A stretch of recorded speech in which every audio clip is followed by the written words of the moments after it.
Metro Exodus. Now, since we've never played any of the Metro games, we don't play Metro Exodus. We play Metro 2033, which is the first Metro game. So that's the one we're going to be playing, the original. It's Metro 2033 Redux, and it's on this Metro 2033 Redux collection, compilation, whatever, dude. The freaking, it's got it in the sequel on it, okay? And this is what I like to refer to as a spooky shooter, okay? This is not a survival horror game. This is not a standard upbeat, fast action game shooter. It's a spooky shooter. It's like just a normal shooter, but with scary crap in it, okay?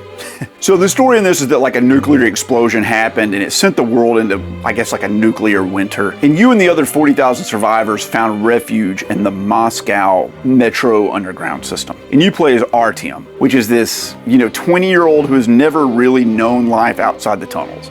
And things have gotten dire, like real bad. Of course, they're underground, they're out of food, they can't grow anything, and like they're running out of materials, and zombie monsters are attacking them constantly. So he is sent to venture out, deeper into the tunnels where the mutant zombies have started taking hold, and you have to travel to the nearest station to notify them of all the bad things that are going on. In your little, neck of the woods, I'm sure they're acutely aware of it over in their neck of the woods and don't have any interest in helping you because they need to fend for themselves, but you're gonna do it anyway. It's a last-ditch effort. And along the way, the game kind of takes like a supernatural twist that I wasn't expecting. It happens in the first hour, so it's not really a spoiler so much, but it just, I thought it was going to be just a standard post-apocalyptic zombie underground spooky shooter and not have like, telekinesis in it and, telepathic messages coming to it. It doesn't matter. Okay.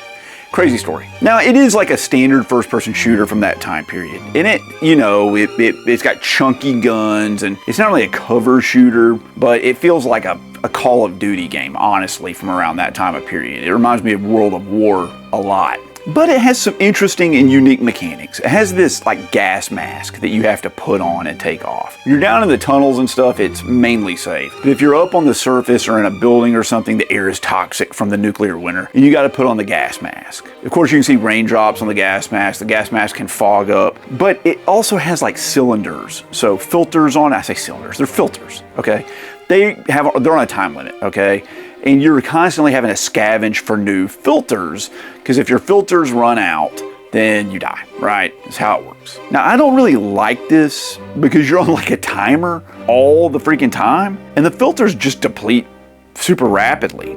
It keeps the tension up for sure, but that's what made me quit the game way back over a decade ago when I first played it. Because when you get to these outside sections in the game, because they're like outdoor ruins and rubble and old collapsed buildings and stuff, it's difficult to find your way through the levels. It's not like when you're in the subway tunnels and there's just one direction to go and you're just like shooting through hordes of enemies. No, when you're up top, like they don't really tell you where you're supposed to go, so you're just wandering down like alleys and climbing in windows and going through doors that don't lead anywhere, and you jump down elevator shafts that take you to a basement that then drops you out on the other side of the building, but that's not where you're supposed to go because you're supposed to jump the fence to go to the playground. It's a lot of that stuff, but you're on a timer, and like I was ultra afraid all the time of it auto-saving at a point where I just don't have enough time on my filters to get me through the next section, and I'll be like soft locked in the game and won't be able to progress. I think that's what happened back then. So there are so many of these like post-apocalyptic games from the Xbox 360 era, and I got really burned out on them. And I still haven't really recovered from that. Like, you had Fallout, you had Enslaved Odyssey to the West, you had this Metro game. There are just so many of them that I played, and I was just kind of like, can we just go somewhere like lush green fields? And this is just one of those kind of games. But this one wasn't so bad. Being in the sewers, the subway tunnels, helped a lot. Now, let's talk about some of the other flaws in this game. One, the combat in this game. The enemies have like no AI. They will just, you'll run into like an enemy fortification and they will just funnel, like march in a straight line towards you and just stand in the open, and you can just headshot them over and over and over and over again. They're excruciatingly dumb. It's some of the worst AI I've ever seen in any game I've ever played in my entire life, but that's fine. That's fine. It was easy. It was easy. I can live with that. Easy's good sometimes. But the combat can also get really freaking buggy. Like, there were whole sections of this game where the enemies were frozen in place. Like, you can see the clip here, what's going on. The enemies just aren't attacking me, but they're also not dropping ammunition. So, like, you shoot them and they just continue to stand where they're at, and I kept accidentally doing like a stealth attack and like killing a guy from behind because the animation won't play out because they're frozen in place. The game bugged out on me and I just got stuck and I had to reload the checkpoint. And sometimes I had to reload the same checkpoint like 5 or 6 times to get the enemies to actually like activate so I could get through the area. Because you need to be picking up resources, and you can't pick up resources if the enemies don't drop any, okay? You can't just like run through an area. And just like every game from the Xbox 360 era, there's just like a ton of mounted turret sections. There's like 5 mounted turret sections in this game where you're just on like some conveyor or a vehicle or something just mowing down enemies just to break up the monotony, but like you do it so often that it becomes rote. I'm not the biggest fan of the mounted turret sections in this game. They're fine. I'm not the big fan of them in any game, really. I'm trying to think. Gears of War, that has good mounted turret sections. I can't think of any others, though. Halo? That's like it. Those are third-person shooters, though. But other than that, this game did have some really good high points. And it was really good, especially when you're fighting against the other humans. And they weren't bugging out on you.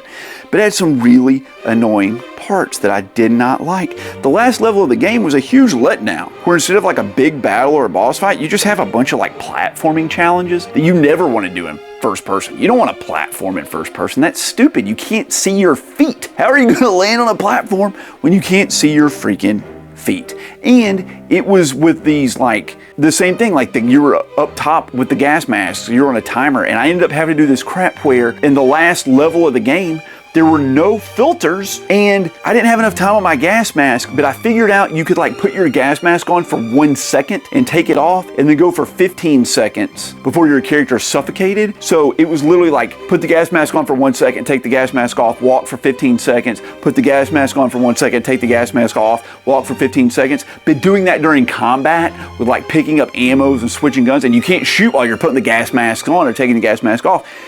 Dude, it was a lot. It was a freaking lot. It was a lot to ration out the gas mask filters at the end of the game. That took away from the gameplay. That made it less fun.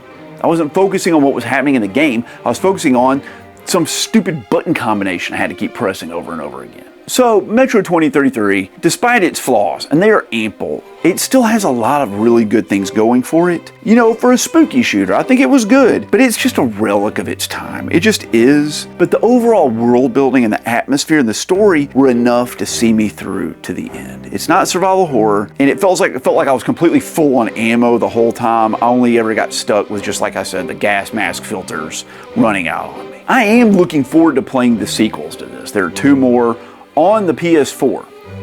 One's on the collection with this game. God, you hear my shoulder pop? But I had a good time with it, man. Metro 2033 is like a 7 out of 10. It's good. It's a very good game. It teetering up towards an 8 out of 10 a lot of the time, but it didn't quite get there.